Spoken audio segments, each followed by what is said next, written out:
بسخط من الله ومأواه جهنم وبئس المصير هم درجات عند الله والله بصير بما يعملون لقد من الله على المؤمنين إذ بعث فيهم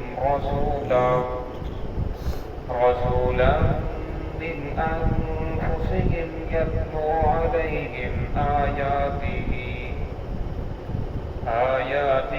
ويزكيهم ويعلمهم الكتاب والحكمة فإن كانوا من قبل لفي ضلال مبين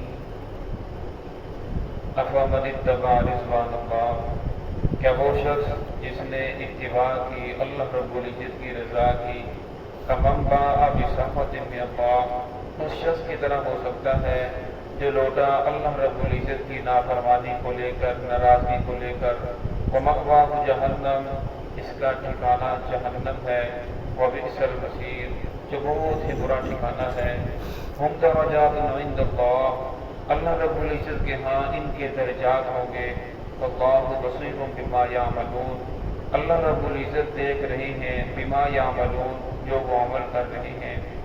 لقد من اللہ علی المؤمنین، البتہ تحقیق اللہ رب العزت نے احسان فرمایا مومنوں پر، اذ بعث فیہم رسولا، کہ بھیجا ان میں رسول، من انفسہم، انہی میں سے، یتلو علیہم، تلاوت کرتا ہے ان پر آیاتہ، قرآن پاک کی آیات کو، ویزکیہم، اور ان کا تزکیہ کرتا ہے، انہیں پاک کرتا ہے، ویعلمہم الکتاب، اور انہیں سکھاتا ہے کتاب کا علم، والحکمہ، اور حکمت کا، وَإِن كَانُوا مِن قَبْلُ لَفِي ضَلَالٍ مُبِينٍ، اور وہ تھے اس سے پہلے واضح گمراہی کے اندر۔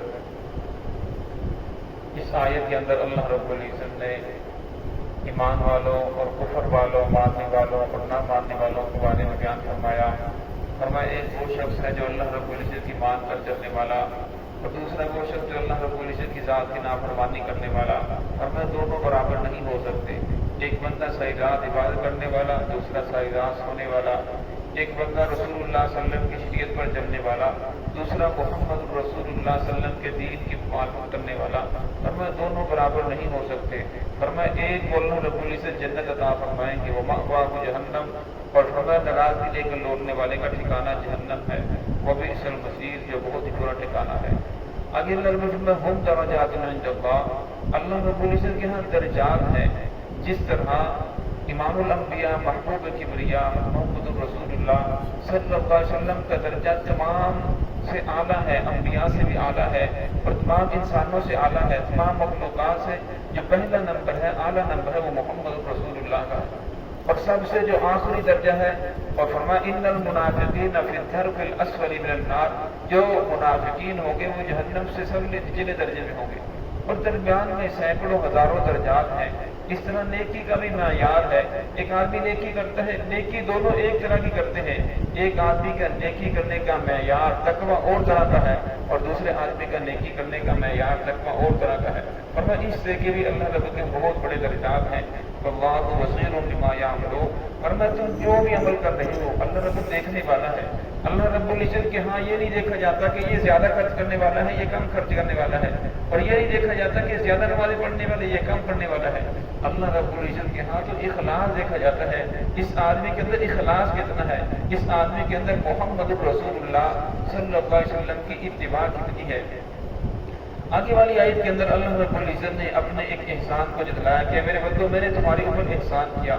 اللہ رب العزت نے انسانوں کو پیدا فرمایا، انسان کی ضروریات کو پیدا فرمایا، چاند، سورج، ستارے، ہوا، خلا، فضا، پہاڑ، سمندر، اتنی مخلوقات پیدا فرمائی، لیکن اللہ نے یہ نہیں فرمایا کہ میرے بندو میں نے تمہارے اوپر احسان فرمایا۔ لیکن یہاں اللہ رب فرماتے ہیں لقد من اللہ، البتہ تحقیق میں نے احسان فرمایا ہے مومنوں پر۔ کیوں؟ کس چیز کا احسان فرمایا؟ اذ بعث فیہم رسولا، کہ میں نے بھیجا ان میں رسول، من انفسہم، جو انہی میں سے ہے۔ کوئی فرشتہ نہیں بھیجا، میں نے کوئی جن نہیں بھیجا۔ اور کوئی فرشتہ بھیجتے تو فرشتے کو نہ بھوک لگتی نہ پیاس لگتی، ہم فرشتے کی اتباع کیسے کرتے؟ فرشتے کی زندگی کے مطابق زندگی کیسے گزارتے؟ اب فرشتے کا نہ کوئی عزیز، اسے کیسے پتہ چلتا کہ کوئی عزیز فوت ہو جائے تو اس کی تکلیف کیا ہوتی ہے، باپ فوت ہو جائے تو اس کا تکلیف کیا ہوتی ہے، بیٹا دنیا سے چلا جائے تو اس کی تکلیف کیا ہوتی ہے، روزے رکھنے ہوں تو روزے کی گرمی کی شدت کے روزوں کی تکلیف کیا ہوتی ہے۔ اور میں فرشتوں کو نہ بھوک لگتی ہے نہ پیاس لگتی ہے، نہ ان کی بیوی بچے ہیں۔ اگر اللہ رب العزت فرشتے کو نبی بنا کر بھیجتے تو ہمارے لیے ان کی اتباع کرنا مشکل ہو جاتا۔